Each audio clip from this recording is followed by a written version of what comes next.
ఎన్ని కేసులు పెట్టినా భయపడేది లేదని రెట్టింపు ఉత్సాహంతో పనిచేస్తామని వైసీపీ ఎంపీ మిథున్ రెడ్డి అన్నారు.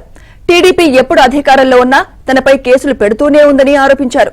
తనపై కేసులతో టీడీపీ సాధించిందేమీ లేదన్నారు. తెలుగుదేశం పార్టీ అధికారంలోకి వచ్చినా కూడా కేసులు పెట్టే పరిస్థితి చూస్తూనే ఉన్నాము. 2014-19లో కూడా తప్పుడు కేసు పెట్టి జైల్లో పెట్టడం జరిగింది.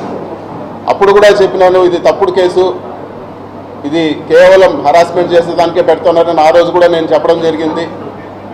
అయినా కూడా అక్రమంగా అరెస్ట్ చేసి నన్ను, బిఎం మధుసూదన్ రెడ్డి గారిని, చెవిరెడ్డి భాస్కర్ రెడ్డి గారిని కూడా ఆ రోజు కూడా జైల్లో పెట్టడం జరిగింది. తర్వాత ఎవరైతే కేసు పెట్టించారో అదే వ్యక్తి కోర్టులో వచ్చి చెప్పడం జరిగింది, ఎక్కడ కూడా బలవంతంగా మా దగ్గర పెట్టించారు, వీళ్ళు తప్పు చేయలేదని చెప్పి ఆ కేసు కూడా కొట్టేయడం జరిగింది. అంతేకాదు, అంతకుముందు తెలుగుదేశం అధికారంలో ఉన్నప్పుడు కూడా నేను ఇంజనీరింగ్ కాలేజీలో చదివేటప్పుడు కూడా నా జీవితంలో మొట్టమొదటి కేసు పెట్టింది తెలుగుదేశం. ఈ కేసు పెట్టి సాధించింది ఏమీ లేదు, ఒక పైశాచిక ఆనందం పొందడం తప్పితే, అదేవిధంగా మా తల్లిదండ్రుల్ని మానసికంగా వేధించడం ఒకటి సాధించినారు తప్పితే ఈ కేసు వల్ల సాధించింది ఏమీ లేదు.